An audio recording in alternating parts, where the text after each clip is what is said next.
नमस्कार, स्वागत है आप सभी का। आप देख रहे हैं हाई अलर्ट, आपके साथ मैं हूं राजीव ढोंडियाल। और हाई अलर्ट में सबसे पहले हाई अलर्ट कर देने वाली खबर, दिल्ली से आईएसआईएस का आतंकी अबू यूसुफ गिरफ्तार किया गया है।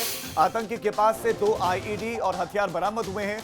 आईईडी को डिफ्यूज कर दिया गया है, उसको डिफ्यूज और निष्क्रिय कर दिया गया है।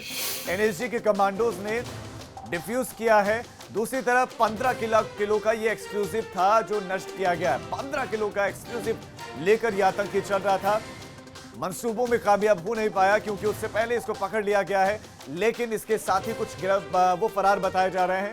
वो कौन है, कहां पर है, कहां से फरार हुए, इस तरीके के बहुत सारे सवाल हैं जिनके जवाब मिलना भी बाकी है।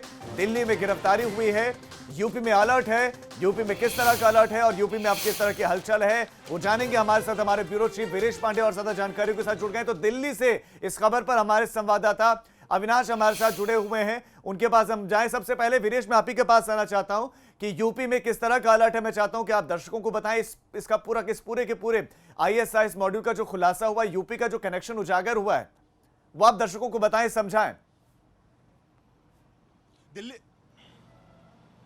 दिल्ली में गिरफ्तारी के बाद पूरे यूपी में हाई अलर्ट कर दिया गया और इस मामले पर पुलिस मुख्यालय में एक अहम बैठक की जा रही है और साथ ही साथ मुख्यमंत्री की एक मीटिंग होने वाली है। इस पूरे मामले में आला अधिकारियों के साथ मुख्यमंत्री को ये सारे आला अधिकारी, चाहे एडीजी लॉ एंड ऑर्डर हो, चाहे एसीएस होम हो, चाहे डीजीपी हैं, वो सभी लोग इस पूरे मामले पर ब्रीफ करेंगे। एक अहम बैठक मुख्यमंत्री के साथ कुछ देर बाद होने वाली है और इसके पहले पुलिस मुख्यालय में एक अहम बैठक की जा रही है डीजीपी और एडीजी लॉ एंड ऑर्डर और इंटेलिजेंस के डीजी के साथ और बड़े अधिकारियों के साथ, जो आला अधिकारी हैं उनके साथ की जा रही है पुलिस मुख्यालय में एक अहम बैठक। और इससे पहले अवनीश अवस्थी, जो अपर मुख्य सचिव गृह हैं, उन्होंने मुख्यमंत्री को इस बाबत पूरी जानकारी दी है, ब्रीफ किया है, क्योंकि मुख्यमंत्री इस पूरे मामले पर हाई अलर्ट है। और हाई अलर्ट मुख्यमंत्री के होने की वजह से पूरे उत्तर प्रदेश में हाई अलर्ट है, क्योंकि जो आईएसआईएस मॉड्यूल है वो बेहद खतरनाक है और बहुत ही चिंताजनक है। और जैसा मैं बार बार कह रहा हूं कि नेपाल से संबंधित सटे हुए माफ कीजिएगा, जो नेपाल से सटे हुए जितने भी उत्तर प्रदेश के जिले हैं वो काफी संवेदनशील है। मुख्यमंत्री योगी आदित्यनाथ ने पहले भी इंगित किया है, वहां पहले भी अलर्ट रखा गया है, क्योंकि वहां से कई ऐसे आतंकी संगठन के लोग पकड़े गए हैं उन डिस्ट्रिक्ट से, उन जिलों से। क्योंकि अगर हम बात करें पूर्वांचल की, अगर हम बात करें अवध की, हम बात करें दूसरे इलाकों की, बुंदेलखंड की, तो वो सेंसिटिव उतने नहीं है जितना कि नेपाल से सटे हुए जिले और पश्चिमी उत्तर प्रदेश। और पश्चिमी उत्तर प्रदेश में भी जो शामली जिला है वो समझिए कि पूरे उत्तर प्रदेश का केंद्र है, आईएसआईएस का गढ़ है। इसके पहले भी जो आतंकी पकड़े गए हैं आईएसआईएस से संबंधित, वो शामली से संबंध रखते हैं। और जो यूसुफ के साथी भी जो फरार बताए जा रहे हैं वो पश्चिमी उत्तर प्रदेश में शामली के ही बताए जा रहे हैं। सोर्सेस से अगर माना जाए तो वो शामली के बताए जा रहे हैं। वीरेश, मैं आपको फिलहाल रोकना चाहता हूं। एक बड़ी खबर इस वक्त आ रही है और बड़ी खबर यह मिल रही है इस वक्त कि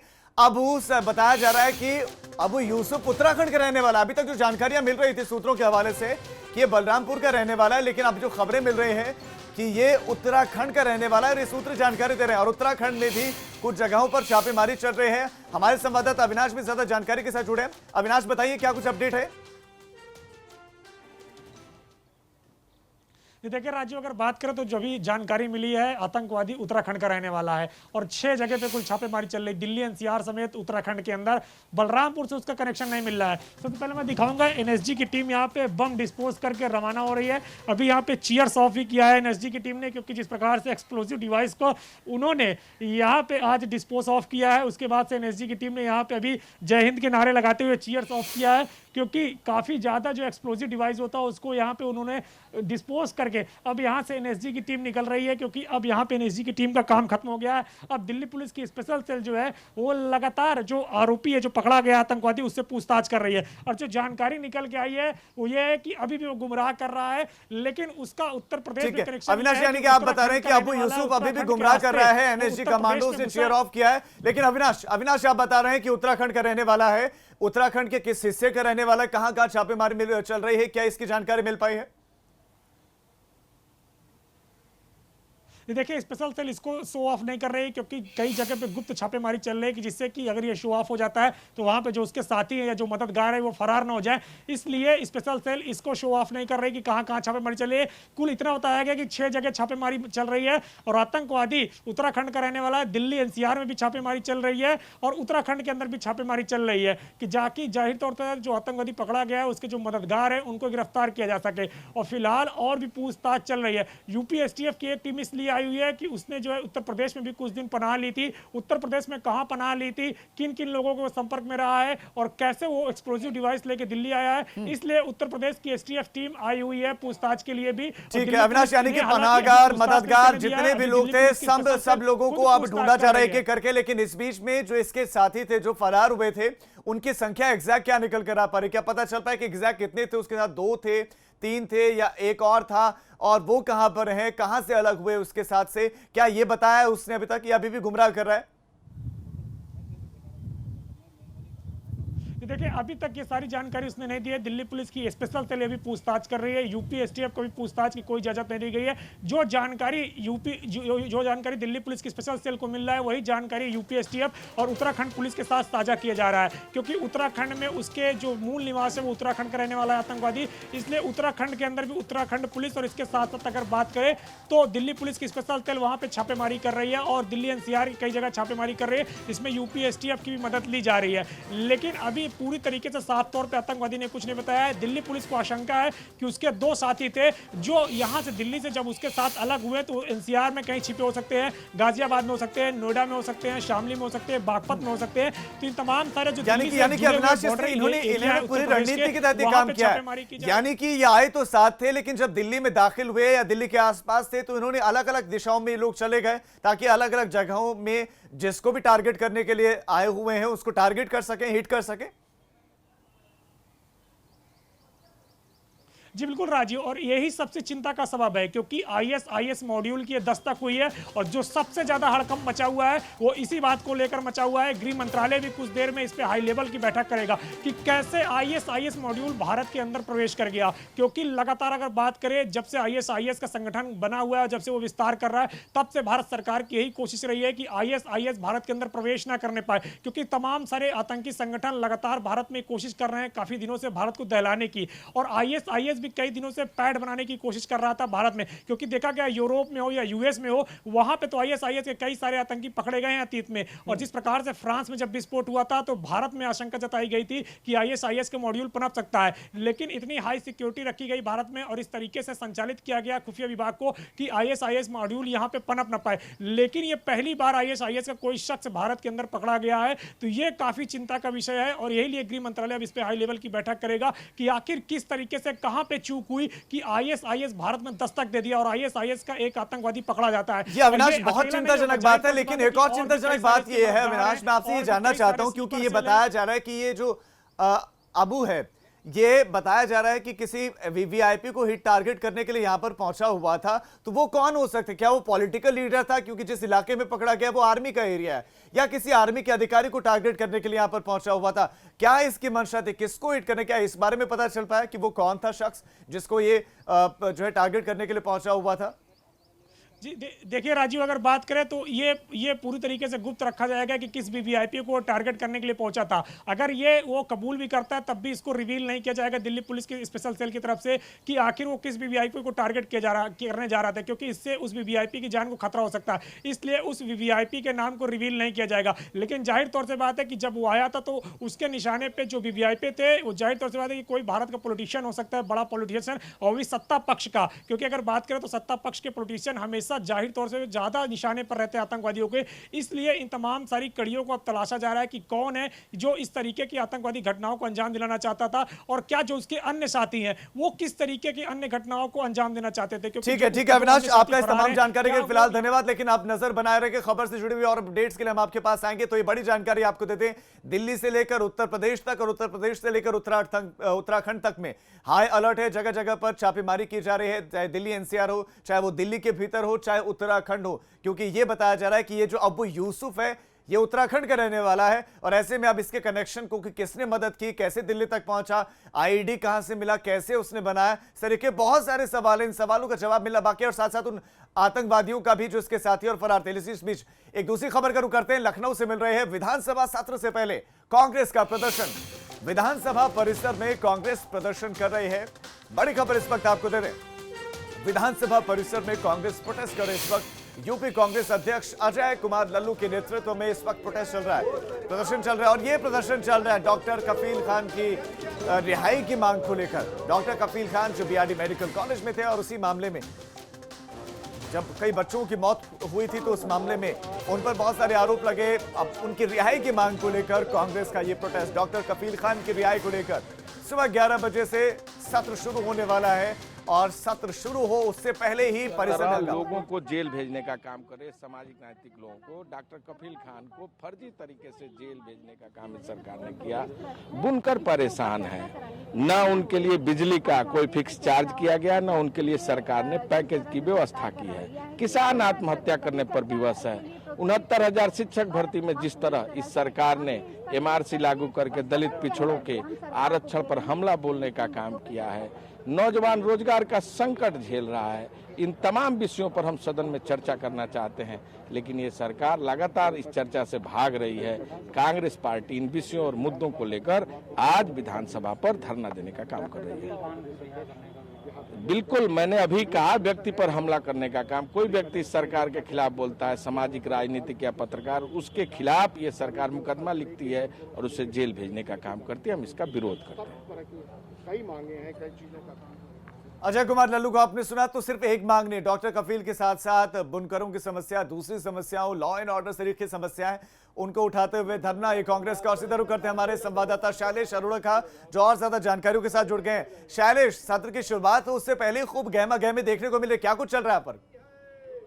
देखिए, अभी भी कांग्रेस का जो प्रदर्शन है वो जारी है यहाँ पर और अब जो विधान परिषद के नेता हैं कांग्रेस के, दीपक वो भी यहाँ पर आ चुके हैं और लगातार ये लोग जो है किसानों के जो मुद्दे हैं, प्रदेश में जो अपराध व्यवस्था को लेकर मुद्दा है, जो कानून व्यवस्था की बात की जा रही है, इनका आरोप है कि प्रदेश में लूट, हत्या, बलात्कार के मामले बढ़े हैं। सरकार जो आंकड़े जारी कर रही है अपराध को लेकर वो फर्जी है पूरी तरह से। इसके अलावा कोरोना की महामारी के दौर में भी जो स्वास्थ्य सेवाएं हैं वो बदहाल हैं और सरकार जो है कोरोना संक्रमण को रोकने के लिए कोई काम नहीं कर पा रही है ठीक से, जिसकी वजह से संक्रमण बढ़ता जा रहा है। किसानों को लेकर मुद्दा उठा रही है लगातार कांग्रेस यहाँ पर और उसका कहना है कि किसान जो है वो परेशान है, जो किसान है उस पर अत्याचार हो रहा है। बुनकरों के मुद्दे को लेकर यहाँ पर आज कांग्रेस बैठी, उन्होंने शैलेश, हमें सदन के बाहर तो देखने को मिल रहा है कांग्रेस का गुस्सा, लेकिन भीतर किस तरीके से प्रदर्शन करेगी कांग्रेस का, भीतर जाकर किस तरह की रणनीति होगी, क्या बताया ये? जी बिल्कुल, यहाँ पर जो कांग्रेस प्रदेश अध्यक्ष ने साफ कहा और विधानमंडल दल की नेता आराधना मिश्रा ने भी कि उन लोगों ने पहले ही अवगत करा दिया है नोटिस देकर 56 नंबर पर और ये कहा है कि आज अपराध के मुद्दे पर यहाँ पर चर्चा होनी चाहिए और अगर चर्चा नहीं होगी, इन मुद्दों पर सरकार चर्चा नहीं होने देगी तो कांग्रेस सदन के अंदर भी आज प्रोटेस्ट करेगी, ये साफ जाहिर है फिलहाल। और दूसरी तरफ, एक तरफ कांग्रेस का प्रोटेस्ट चल रहा है तो दूसरी तरफ जो समाजवादी पार्टी है वो भी आज सदन में सरकार को घेरने की तैयारी बना चुकी है, अपनी पूरी रणनीति कर चुकी है। तो निश्चित रूप से एक दिन में 17 विधेयक है जो यहाँ पर रखे जाएंगे। देखना होगा कि इतने विधेयक एक दिन और विपक्ष का ये रवैया जो तेवर है इस समय, किस तरह से आपकी कार्रवाई होगी, सभी की इस पर निगाह है। और निश्चित रूप से मानकर चलिए कि आज सदन में बड़ा जो विरोध प्रदर्शन है विपक्षियों का वो देखने के लिए मिल सकता है। ठीक है शैलेश, आपका इस तमाम जानकारी के लिए धन्यवाद। नजर बनाए रखें आप। तो आपको बता दें कि इस वक्त प्रोटेस्ट चल रहा है, कांग्रेसी विधायक प्रोटेस्ट कर रहे हैं।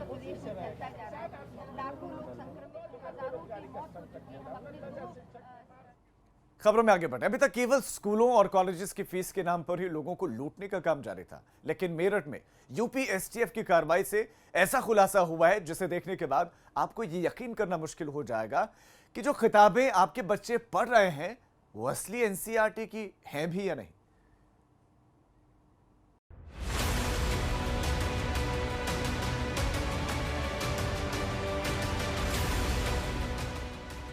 का यह जखीरा मेरठ के परतापुर से बरामद किया गया है। ये सिर्फ गोदाम नहीं बल्कि यहाँ पर सरकार की आंखों में धूल झोंकने का काम हो रहा था। दरअसल यहाँ पर एनसीईआरटी की किताबों को फर्जी तरीके से छापा जा रहा था। और बड़े नेटवर्क के जरिए इसे देश के कई राज्यों तक पहुंचाया जा रहा था। पकड़ी गई एनसीईआरटी की फर्जी बुक फैक्ट्री। फैक्ट्री से बरामद हुई 35 करोड़ की फर्जी किताबें। राष्ट्रीय शैक्षिक अनुसंधान और प्रशिक्षण परिषद यानी एनसीईआरटी माध्यमिक और उच्च शिक्षा के मानकों के तहत कोर्स बनाती है। इसी के तहत एनसीईआरटी की किताबें बाजार में मिलती हैं, जिनकी कीमतें भी सरकार द्वारा ही तय की जाती हैं। लेकिन पिछले कुछ वक्त से बाजार से लगातार शिकायतें मिल रही हैं, जिसके बाद इस चेन को पकड़ने की फिराक में यूपीएसटीएफ जुटी हुई थी। मेरठ में यूपीएसटीएफ की बड़ी कार्रवाई। पकड़ी एनसीईआरटी की नकली बुक छापने वाली फर्म। यूपीएसटीएफ की टीम स्थानीय पुलिस टीम के साथ मिलकर मेरठ के परतापुर इलाके में पहुंची, जहां टीएनएच के प्रिंटर्स एंड पब्लिशर्स के नाम की फर्म फर्जी किताबों को छापने का काम कर रही थी। पुलिस आने की भनक लगते ही फैक्ट्री मालिक सचिन गुप्ता फरार हो गया, लेकिन फरार होने से पहले सचिन ने सबूत मिटाने की भरसक कोशिश की और फैक्ट्री में आग लगा दी, जिससे सबूत मिट जाएं। लेकिन मौके पर पहुंची एसटीएफ ने मौके से करीब 35 करोड़ की फर्जी किताबें बरामद की हैं।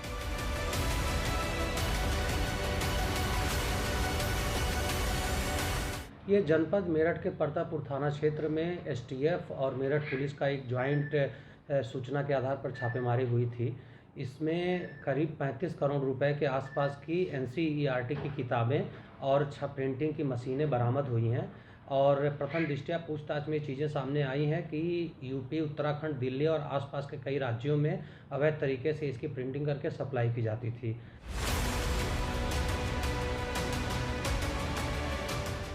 एनसीईआरटी की ये फर्जी किताबों का बहुत बड़ा नेटवर्क फैला हुआ है। आरोपी सचिन गुप्ता इन किताबों को यूपी ही नहीं बल्कि कई प्रदेशों में सप्लाई करता था। पुलिस टीम ने मौके से करीब 1 दर्जन लोगों को भी गिरफ्तार किया है, जिनकी देखरेख में फर्जी किताबों को छापने का काम जारी था। फिलहाल एसटीएफ अब मुख्य आरोपी सचिन गुप्ता की तलाश में जुट गई है। उसकी गिरफ्तारी के लिए कई टीमें लगाई गई हैं।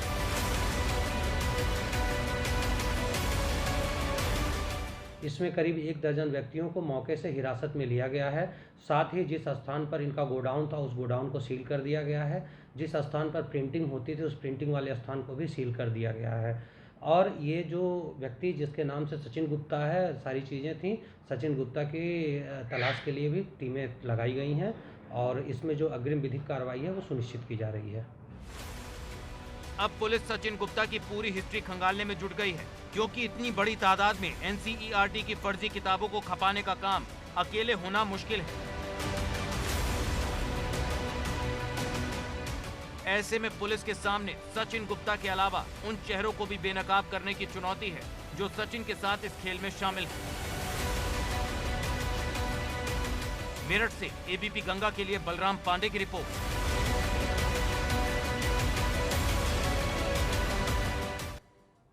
चलिए फिलहाल एक छोटे से ब्रेक के लिए हम रुक रहे हैं, फौरन लौट रहे हैं। आप रहिए हाई अलर्ट।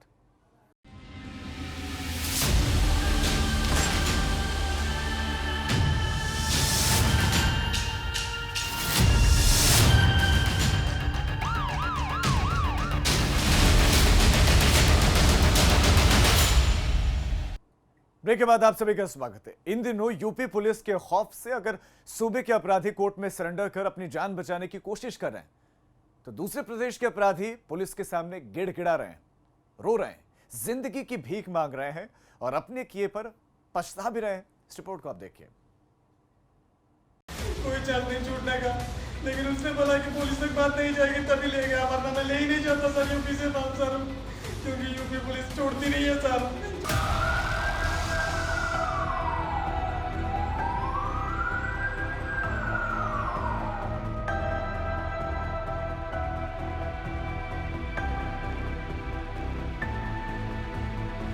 इसको कहते हैं खाकी का खौफ।